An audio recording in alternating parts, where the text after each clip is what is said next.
PSC ആസൂത്രണ ബോർഡിലെ പരീക്ഷാ തട്ടിപ്പിൽ ഉത്തരക്കടലാസും ഉത്തരസൂചികയും നേരിട്ട് കൈമാറാനാകില്ലെന്ന് PSC. അന്വേഷണ സംഘത്തിന് PSC ആസ്ഥാനത്തെത്തി നേരിട്ട് പരിശോധിക്കാമെന്ന് നിർദ്ദേശം.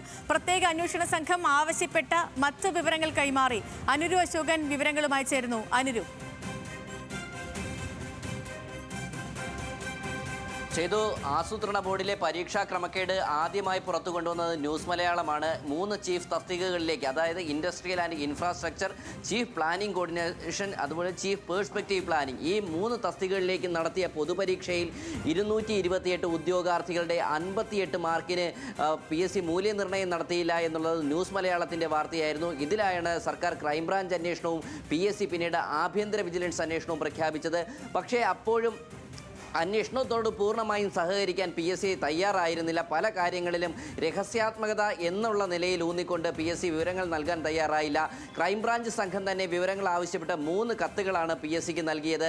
എന്നാൽ അപ്പോഴും ഈ മൂല്യനിർണ്ണയം നടത്തിയ അധ്യാപകരുടെ വിവരങ്ങൾ നൽകാൻ കഴിയില്ല എന്നുള്ളത് തന്നെയാണ്. കൂടാതെ ഓൺ സ്ക്രീൻ മാർക്കിങ്ങിൻ്റെ ഈ പറയുന്ന ഉത്തരക്കടലാസുകൾ ഓൺ സ്ക്രീൻ മാർക്കിംഗ് വഴിയാണ് പരിശോധിച്ചത്. അതുകൊണ്ട് തന്നെ അതിൻ്റെ രഹസ്യാത്മകത, ചില സാങ്കേതിക കാര്യങ്ങൾ പറയാൻ കഴിയില്ല എന്നുള്ള നിലപാടാണ് PSC സ്വീകരിച്ചത്. എന്നാൽ ഇപ്പോൾ അന്വേഷണത്തിൻ്റെ ഒരു ഘട്ടം എത്തിയപ്പോഴേക്കും ഈ ഉത്തരക്കടലാസുകളും ഉത്തരസൂചികയും ഈ അന്വേഷണ സംഘം IG ആയ അജിത ബീഗം ആവശ്യപ്പെട്ടിരുന്നു.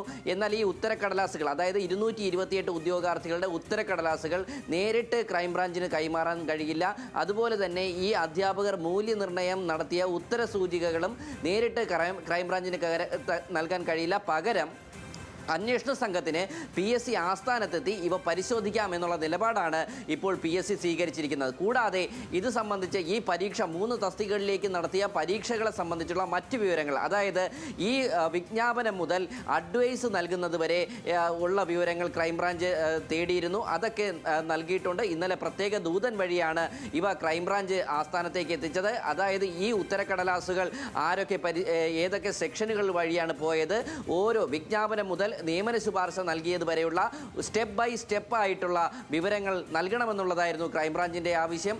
ആ വിവരങ്ങളിൽ നൽകാവുന്ന വിവരങ്ങളാണ് ഇപ്പോൾ അന്വേഷണ സംഘത്തിന് നൽകിയിട്ടുള്ളത്. സേതു, ഓക്കെ, ശരി. അനുരു അശോകനാണ് വിവരങ്ങൾ നൽകിയത്. പറഞ്ഞ പോലെ PSC ആസൂത്രണ ബോർഡിലെ പരീക്ഷാ തട്ടിപ്പിൽ ഉത്തരക്കടലാസും ഉത്തരസൂചികയൊക്കെ SITക്ക് നേരിട്ട് കൈമാറാൻ പറ്റില്ല. വേണമെങ്കിൽ ആസ്ഥാനത്തേക്കെത്തി പരിശോധിക്കാം എന്നുള്ളതാണ് ഇപ്പോൾ വരുന്ന വാർത്ത.